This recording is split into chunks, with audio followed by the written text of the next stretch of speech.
Hi, Connor. Hi Lisa, how are you? Really good, thank you. Are you well? Good, yes, I'm keeping well, thank you very much. Good. I know I obviously know you because you're the other half of Sophie, who's a member of our HomeLet team. But just for the benefit of people watching, would you mind talking a little bit about what it is you do locally? Yeah, certainly. So what I do is I run a private gym in Backford, in Chester. It's for personal training purposes. The reason why I've set up a private gym is because one thing I picked up when I did my personal training course was the tutor said we should always focus on a niche so that you can become maybe unique to other people. So I thought that there's a lot of people that won't want to go into commercial gyms or busy gyms because of maybe self-confidence issues. Like they may think that people are watching them. They've just not got the confidence to go in there and do what they want to do.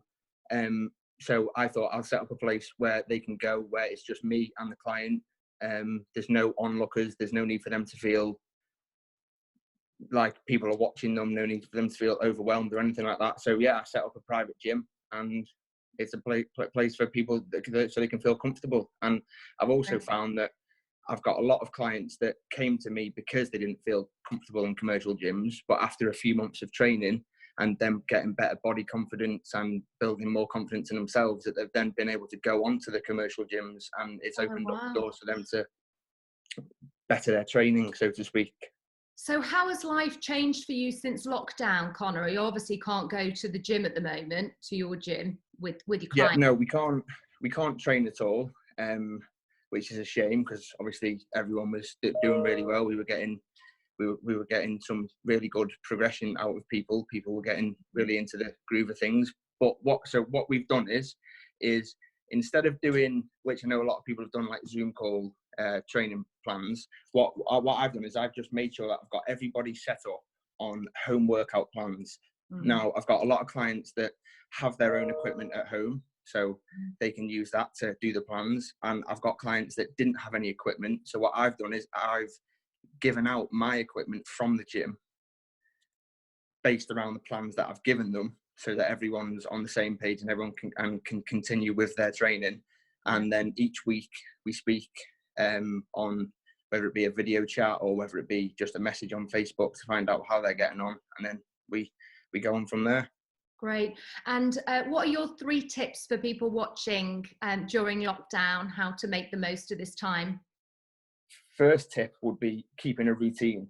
I feel it's so easy while you're not in work to lose structure. So that could be staying in bed a lot later than you usually would do. Therefore, then you're missing meals. It just throws you out of routine. You can become lazy, so to speak, and it's so easy to do that. So my first tip would be to make sure that you try and get up at the same time as you would do if you were going to work.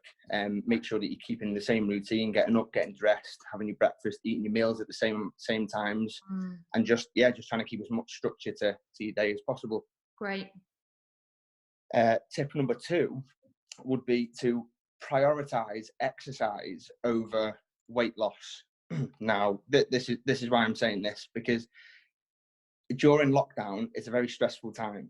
And I feel like it's going to have a big impact on people's mental health should they stay locked up in the house and they don't get out and do the correct exercise. Now, adding a diet into that and focusing on losing weight, that adds extra stress and extra pressure on your mental health. So if you focus on going out and getting your daily exercise, but try not to focus on too much losing the weight and adding that extra stress, therefore we'll be happier in ourselves and mental health should stay as high as it needs to do.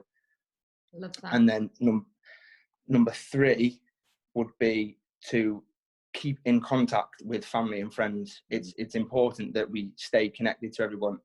This day and age, with having like Zoom, like we're on now, we've got FaceTime, we've got messages, we can keep in contact. It's sad that we can't see each other, but just hearing from your family and friends, seeing their face on a video call, that can also boost your mental health and keep you happy and where you need to be as well. So they're my 3 tips. They are great tips. Thank you so much, Connor. I love the idea of keeping a routine, think the idea of exercising over introducing a diet is an absolutely great focus.